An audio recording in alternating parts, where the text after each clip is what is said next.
Mazmur pasal 37 ayat 5-7, bukan sekadar rangkaian kata yang indah untuk dihafal atau dibagikan. Perikop ini adalah undangan masuk ke cara hidup yang berbeda. Cara hidup yang tidak populer. Cara hidup yang seringkali bertentangan dengan naluri kita sebagai manusia modern. Serahkanlah hidupmu kepada Tuhan dan percayalah kepadanya, dan Ia akan bertindak. Kalimat ini terdengar sederhana. Namun justru di dalam kesederhanaannya, tersembunyi tuntutan yang sangat radikal. Mazmur ini tidak meminta sebagian dari hidup kita. Ia meminta semuanya. Sebagian besar dari kita menjalani hidup dengan keyakinan tersembunyi bahwa kendali adalah sumber keamanan. Kita merasa tenang ketika rencana berjalan sesuai harapan. Kita merasa kuat ketika masa depan tampak bisa diprediksi.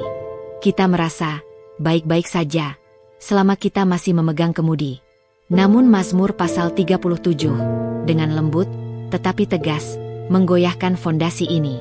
Serahkanlah hidupmu kepada Tuhan, berarti melepaskan ilusi bahwa kita tahu segalanya. Bukan hanya menyerahkan masalah besar, tetapi juga hal-hal kecil yang sering kita anggap sepele, yaitu waktu, arah, ambisi, bahkan identitas diri. Seringkali kita berdoa, tetapi tetap mengatur. Kita berserah, tetapi dengan syarat. Kita berkata percaya, tetapi diam-diam menyiapkan rencana cadangan jika Tuhan tidak bergerak sesuai keinginan kita. Disinilah iman diuji. Bukan pada saat semuanya runtuh, tetapi ketika kita diminta melepaskan kendali sebelum semuanya runtuh. Percaya kepada Tuhan bukan sekadar percaya bahwa Ia ada. Bahkan orang yang tidak hidup dekat dengan Tuhan pun bisa mengakui keberadaannya. Percaya dalam Mazmur ini berarti menggantungkan seluruh berat hidup kita kepadanya. Percaya berarti kita berhenti memaksa Tuhan untuk mengikuti skenario kita. Kita berhenti menjadikan doa sebagai alat untuk mengubah situasi, dan mulai membiarkan doa mengubah diri kita. Kepercayaan sejati seringkali terasa seperti berjalan di kegelapan tanpa peta. Kita tidak tahu kemana jalan ini membawa kita. Kita hanya tahu kepada siapa kita melangkah. Bagian ini sering kita baca dengan harapan besar. Kita ingin Tuhan bertindak sekarang, hari ini, dengan cara yang jelas dan terlihat. Namun Mazmur tidak pernah menjanjikan kecepatan. Ia menjanjikan kesetiaan. Tindakan Tuhan seringkali tidak spektakuler. Ia bekerja melalui proses yang sunyi. Ia membentuk karakter lebih dulu sebelum mengubah keadaan. Ia memulihkan batin sebelum membuka pintu luar. Banyak dari kita kecewa bukan karena Tuhan tidak bertindak, tetapi karena tindakannya tidak sesuai dengan ekspektasi kita. Kita lupa bahwa Tuhan tidak hanya tertarik pada hasil, tetapi pada siapa kita menjadi di sepanjang perjalanan. Ia akan memancarkan kebenaranmu seperti terang. Kebenaran tidak membutuhkan pembelaan yang agresif. Terang tidak perlu berteriak untuk diakui. Ia cukup hadir. Dan kegelapan akan menyingkir dengan sendirinya. Berapa banyak energi yang kita habiskan untuk menjelaskan diri? Untuk membuktikan bahwa kita benar? Untuk memastikan orang lain melihat niat baik kita? Mazmur ini mengajak kita untuk berhenti dari kelelahan itu. Ketika kita hidup dalam integritas, Tuhan sendiri yang akan mengangkatnya ke permukaan. Tidak selalu di hadapan semua orang, tetapi tepat di hadapan mereka yang perlu melihatnya. Kadang bukan dunia yang perlu diyakinkan, melainkan hati kita sendiri. Berdiam diri bukan berarti tidak berbuat apa-apa. Ini adalah disiplin rohani yang menuntut keberanian besar. Berani untuk tidak bereaksi. Berani untuk tidak membalas. Berani untuk tidak tergesa-gesa. Dunia kita memuja kecepatan. Siapa yang paling cepat merespons, paling cepat berhasil, paling cepat bangkit, dianggap paling kuat.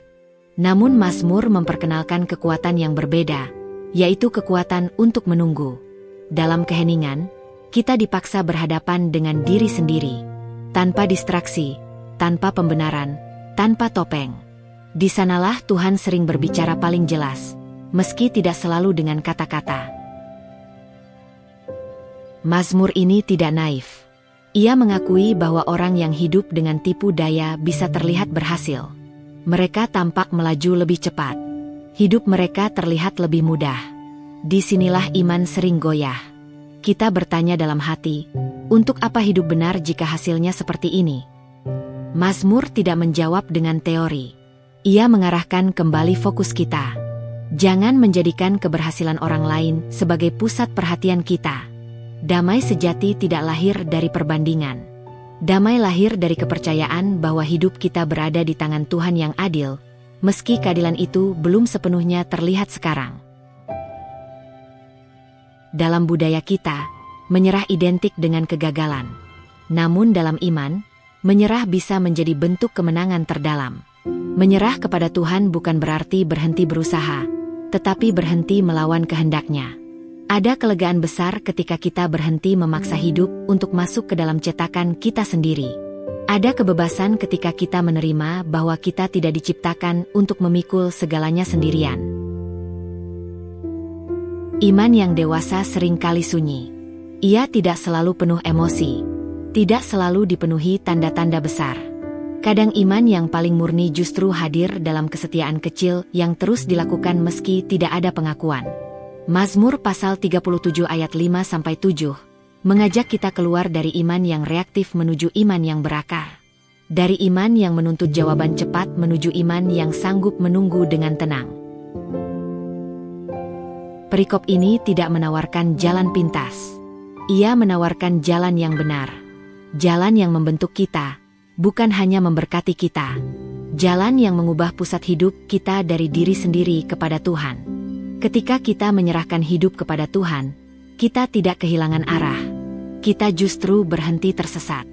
Ketika kita berdiam di hadapan-Nya, kita tidak tertinggal. Kita sedang dipersiapkan. Dan ketika waktunya tiba, bukan kita yang akan berkata bahwa Tuhan setia. Hidup kita sendirilah yang akan menjadi kesaksiannya. Terima kasih sudah menonton.